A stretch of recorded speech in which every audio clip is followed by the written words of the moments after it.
In the view here, you say 3 Gateway Junior NP-1 sewing machines. And someone had asked me yesterday if I could clarify exactly where the needle goes down in relation to the looper. And I'll do that in a minute. What I wanted to also say is that I think I have one of these is either an imitation gateway or maybe a prototype. Now that's the first gateway I bought. And in fact, I'm trying to think. One of these is mine from being a child. It might be that one. Then the second one, and I'm going by the different cutting boards that I've mounted them to. And then this is the third one, and this is the one that when I first bought it, I only paid about $15 for it. And I thought it was a gateway, so I figured, okay, I'll get the gateway. Now, it is almost identical to the gateway, except for a couple of differences. There was no label, which is not, surprising given the age. It's got a crinkle finish that I don't think the camera will pick up. But it's got a crinkle finish. It came pre-mounted on this wood. And it's got an additional thread guide right here. There was another difference, and I can't think of what it might be. But now the reason I'm showing you this machine is in relationship to the needle and the looper. When I got this one, it didn't sew. And because it's such a simple machine, it became frustrating for me as to why the machine wasn't sewing. So I'll tell you what the problem was. The needle bar was turning the needle just enough so that when the needle went down, the loop was not forming for the looper to pick it up. In other words, the needle bar was crooked. The needle bar itself was crooked, and I'm trying to think as I'm speaking how I fixed that. It was more than just turning the needle. I loosened the needle, I turned it, put it in position, I tightened it up. I may have had to use a pair of pliers and bend, trying to think if that's, bend this just a bit to keep the needle going down straight, and now it sews fine. So maybe because of age, rust, not being used, for some reason the actual needle bar was a little bit out of line. Now, other than that, as far as I know, I mean, it's identical to the gateway. So now, this one in the back doesn't have fabric on it. Let me grab that one.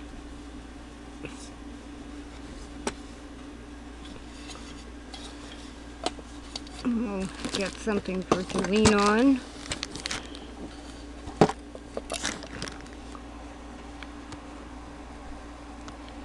And I think you can now see that.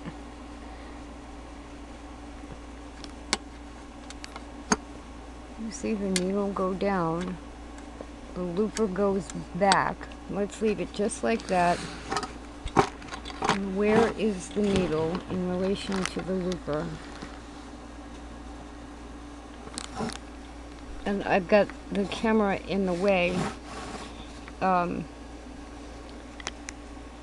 not really looking at it the way I, if I were just sitting here doing it myself.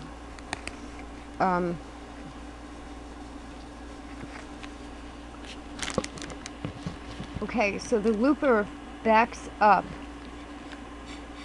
when the needle goes down.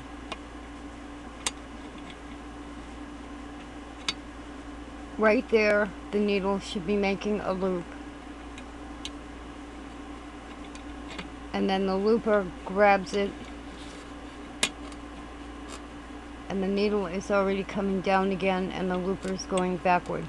So the needle comes down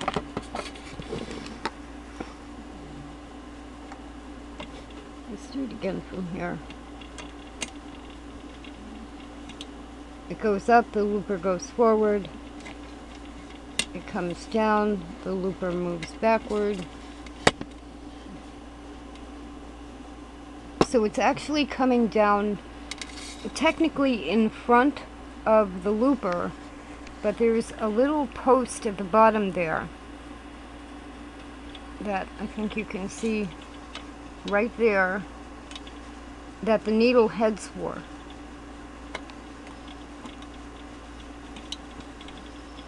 So there's the needle up, and the needle, and that bottom arm probably moves the looper, but that post is where the needle heads for.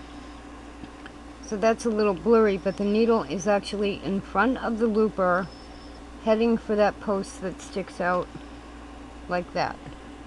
So what I would check, and that's kind of what was different on that other machine.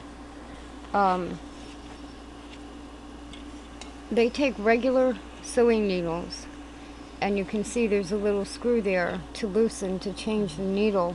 You shouldn't really have to lower it,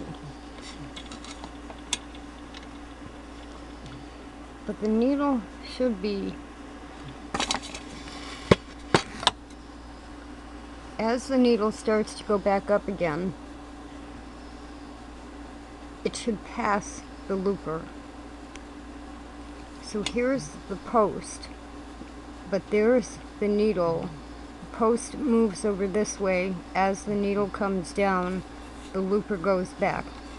So technically the needle comes down in front of, and if you're looking at it from the front, to the left of the looper because of how the looper is bent and attaches. But I would check the needle bar, which is held on by, on this one, some kind of a rivet. And let me see what it was on the other one. Same thing on the other one. We can see on this one a little bit better.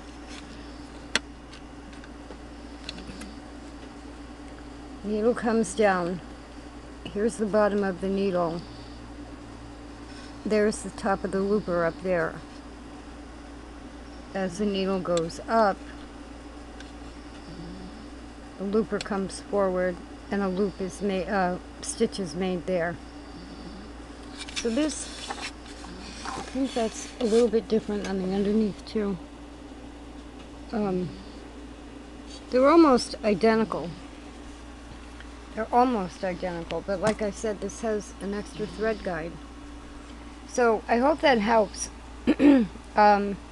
I would fiddle with it.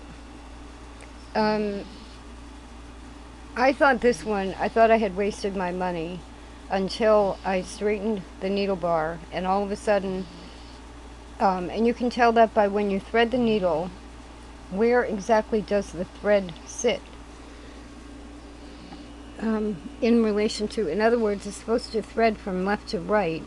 If it looks like the needle is actually at an angle other than left to right, then you know you might have to just change the needle bar a little bit, turn it. It might be slightly bent, and line up. I think you could tell in those pictures that the looper goes toward the back, and then when the needle starts to go up again, comes forward and catches the loop from the needle.